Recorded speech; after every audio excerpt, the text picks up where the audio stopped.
할렐루야.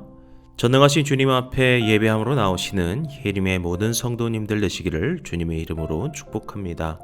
2월 24일 토요일 아침 예배를 주님 앞에 드리겠습니다. 다 함께 기도 드리시겠습니다. 우리의 찬양과 경배를 받으시기에 합당하신 전능하시고 거룩하신 아버지 하나님, 이 시간도 주님을 찬양함이 우리의 기쁨 되고 우리의 소망이 됩니다.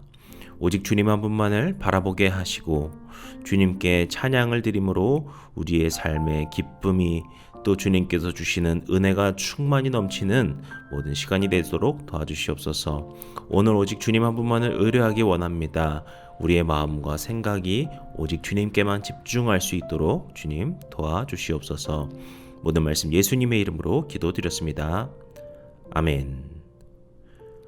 오늘 함께 고백할 시편의 찬양은 시편 18편 3절의 말씀입니다.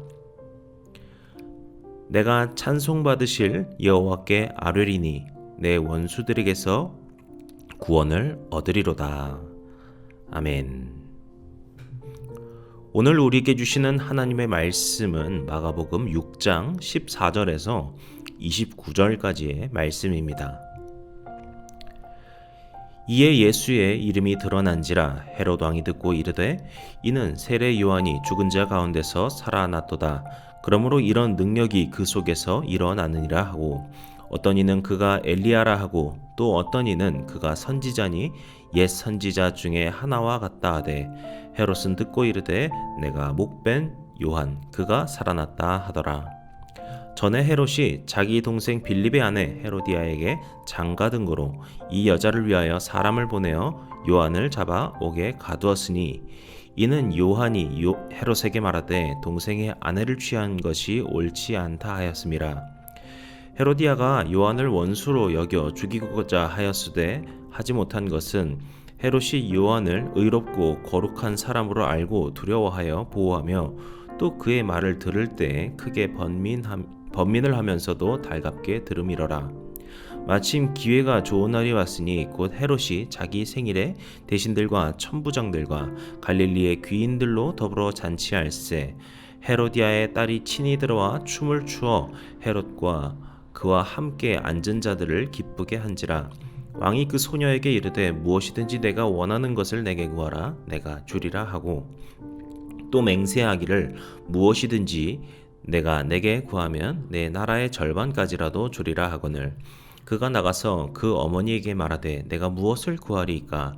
그 어머니가 이르되 세례 요한의 머리를 구하라 하니, 그가 곧 왕에게 급히 들어가 구하여 이르되 세례 요한의 머리를 소반에 얹어 곧 내게 주기를 원하옵나이다 하니, 왕이 심히 근심하나 자기가 맹세한 것과 그 앉은 자들로 인하여 그를 거절할 수 없는지라.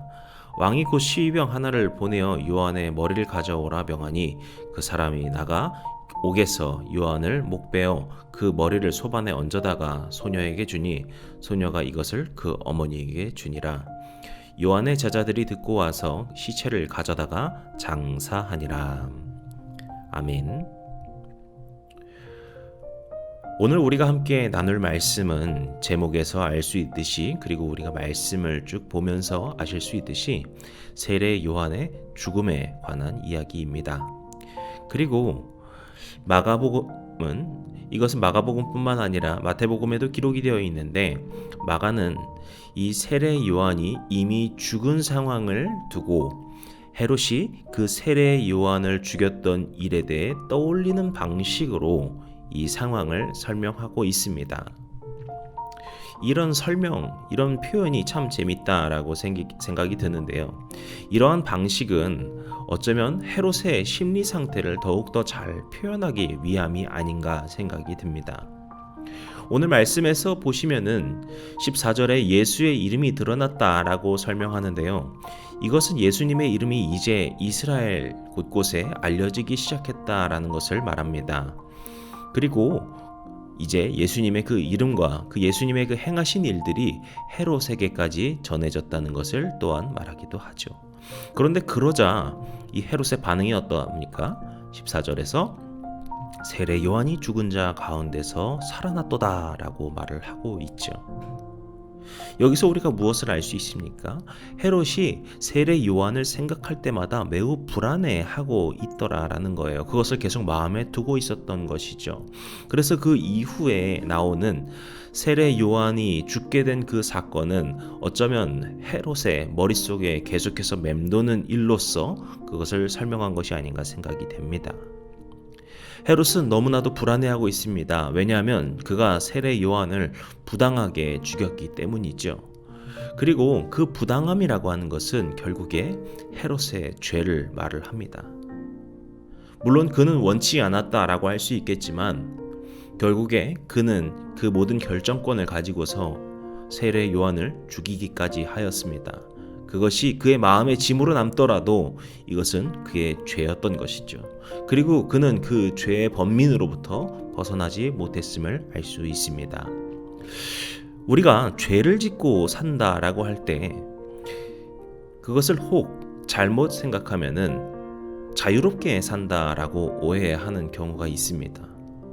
내가 죄도 마음대로 지을 수 있으며 사니 자유로운 것이 아닙니까? 하지만 성경은 우리가 죄를 짓고 산다라고 하는 건 그것을 자유라고 하지 않고 죄에 얽매여 죄의 노예가 되어 산다라고 설명을 합니다. 왜 그럴까요? 죄 가운데 산다라는 것은 이러한 불안감을 가지고 살아가는 것이기 때문이죠. 우리는 때로 어떤 죄를 지었다라고 생각하는 사람이 이 세상에서 정말 합당한 형벌을 받지 못했다라고 생각할 때 참 억울해하기도 하고 분통해하기도 합니다. 하지만 그의 삶 속에는 이러한 헤롯과 같은 불안감이 늘 항상 있을 것이고 그를 뭔가 쫓고 있는 것과 같은 그 죄의 얽매임이 그의 삶 가운데 늘 있었을 것입니다. 때문에 예수님께서 내 죄를 대신 지셨다라고 하는 그 사건이 놀라운 복된 소식이 되는 이유는 바로 이런 죄의 얽매인 삶, 죄의 노예된 삶으로부터 주님께서 우리를 구원해 주셨다라는 것이기 때문이죠. 그렇지 않으면은 우리의 삶 속에서는 이 헤롯과 같이 의식 중에 혹은 무의식 중에라도 항상 이 죄에 대한 불안감과 두려움을 가지고 살아가기 때문입니다. 오늘 우리는 이 헤롯의 모습을 다시금 우리도 기억하길 원합니다. 그리고 우리를 죄 가운데 구원하신 그 주님의 은혜에 감사하고 또 이러한 죄에 대한 불안과 두려움을 기억하면서 이제 우리가 죄를 지어도 회개하겠습니다 이전에 죄를 떠나 살겠습니다 라고 하는 그러한 경각심과 결단을 가지고 살아가시는 모두가 되시기를 소망합니다. 그리고 이제 17절부터는 이제 어떻게 세례 요한이 죽게 됐는지가 쭉 설명이 돼서 나오게 되는데요. 이것을 간단하게 설명을 하면요. 헤롯이 동생의 아내 헤로디아를 자기의 아내로 취하게 되죠. 그리고 그것에 대해서 세례 요한이 비판하자 헤로디아가 헤롯에게 요청을 해서 헤롯을 감옥에 가두게 됩니다. 하지만 헤롯은 세례 요한의 그 명성과 그의 그 의로움을 알고 그를 두려워하고 있었기 때문에 죽이진 않고 살려두고 있었죠.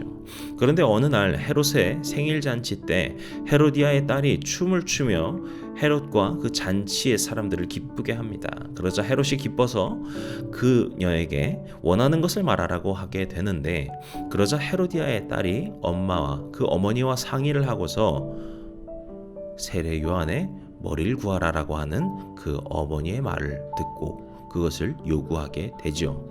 결국 그렇게 헤롯은 요한의 머리를 베어서 헤로디아에게 딸에게 선물을 하게 되고 이로써 요한이 죽임을 당했다라는 것이 오늘 말씀의 이야기입니다. 그런데 여기서 헤로디아는 왜 그렇게 요한을 죽이고자 했을까요? 이것은 19절에 보시면 알 수 있죠. 헤로디아가 요한을 원수로 여겨 죽이고자 하였다. 왜 원수로 여겼습니까? 그 부정한 혼인의 행위를 비판했을 때 헤로디아는 그것을 분통해했고 원망했고 그리하여서 요한을 원수로 삼아서 미워하여 죽이고자 하였다라는 것이죠.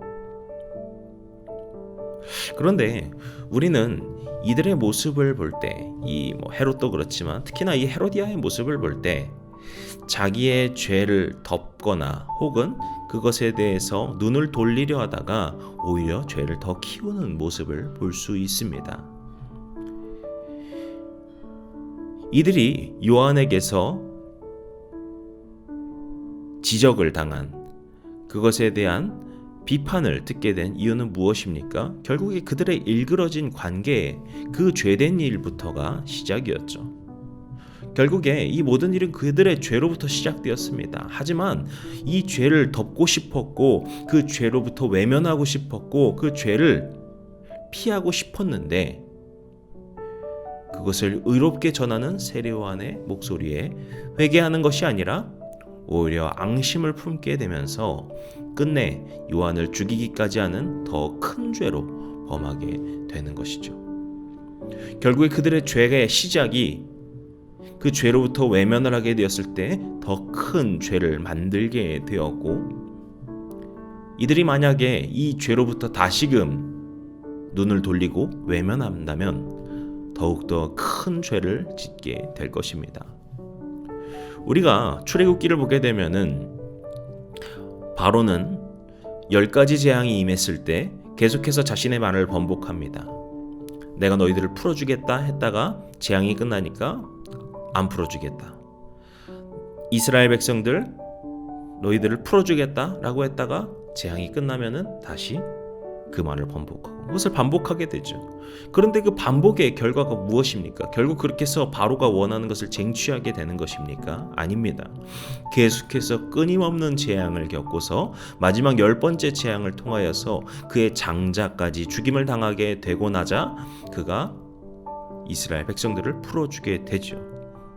그러다가도 결국에 앙심을 품고 군대를 이끌어서 다시 이스라엘을 치고자 쫓아오게 되었을 때 그들은 홍해에 덮여 많은 병사들이 죽임당하게 됩니다. 이 바로의 모습에서도 결국에 자신의 죄를 외면하고 키우기 시작하는 모습을 볼 수 있죠. 이것은 바로나 지금 이 헤로디아뿐만이 아니라 우리가 성경에서 참 많이 발견하는 모습입니다.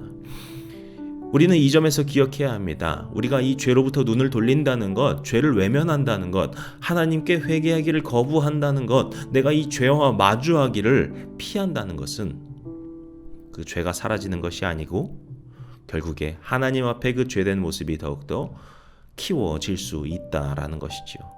따라서 우리는 하나님 앞에, 우리 주님 앞에 우리의 그 죄된 모습, 때로는 수치스럽게 느껴지고 부끄럽게 느껴지고 너무나도 죄된 모습이어서 두렵다고 느껴지는, 스스로를 두렵게 느끼는 그 상황 속에서도 주님 앞에 나아가야 합니다. 자신의 죄를 내려놓고 그 죄를 진실로 회개하는 마음으로 주님 앞에 나아가야 합니다. 그리고 그러한 과정을 통하여서 주님의 그 용서하심을 얻고 주님께서 깨끗게 하심을 입고 그 죄로부터 멀리하는 삶을 우리가 살아갈 때 이 헤롯과 같이 죄로부터 두려워하고 불안해하는 삶을 사는 것이 아니라 헤로디아와 같이 자신의 죄를 더욱더 키우며 나락으로 떨어지는 모습으로 사는 것이 아니라 이제 죄로부터 씻은 바 되어 주님의 그 거룩한 백성으로서의 삶을 살아가게 되는 줄로 믿습니다. 사랑하는 성도 여러분, 오늘 우리가 이것들을 기억하면서 주님의 그 우리를 용서하신 은혜, 우리를 죄로부터 씻어주신 그 보혈의 피의 은혜를 이 사순절 기간 동안 다시금 기억하고 묵상하길 원합니다. 그리고 주님, 이제 우리가 이 죄로부터 회개하고 그 죄를 마주하고 이제 죄로부터 떠나 살겠다라고 하는 그러한 믿음의 결단으로 살게 하여 주시옵소서. 이런 기도와 결단과 고백으로 나아가시는 예림의 모든 성도님들, 예배자들 되시기를 주님의 이름으로 간절히 축복합니다. 기도하시겠습니다. 이 시간도 우리를 불러주셔서 우리에게 말씀하여 주시고 우리의 죄된 영혼을 그 있는 그대로 봐주시사 우리를 깨끗게 하고자 하시는 주님의 은혜를 붙들길 원합니다. 주님, 우리가 주님 앞에 죄인임을 고백합니다. 우리는 때로는 주님 앞에 너무나도 부끄럽고 수치스럽고 주님 앞에 나아가기조차 꺼려지는 그런 죄된 모습일 때도 있습니다. 하지만 주님, 그럼에도 불구하고 다시금 죄로 넘어지는 그런 연약한 존재임에도 불구하고 이 시간 우리의 죄를 주님 앞에 붙들고 나아가길 원합니다. 그리고 주님께서 그 죄를 용서하여 주시고 깨끗게 하시사 우리를 새롭게 하시기를 간절히 소망합니다. 그리고 이제 우리가 그 죄로부터 떠나 사는 삶으로 인도하여 주시고 그렇게 새 힘 덧입혀 주시기를 간절히 구하고 소망합니다. 우리의 삶이 그러한 삶이 될 수 있도록 주님 도와주시고 인도하여 주시옵소서. 우리의 모든 삶을 그 거룩한 삶으로 변화시켜 주실 우리 주님을 믿사오며 예수님의 이름으로 기도드렸습니다. 아멘.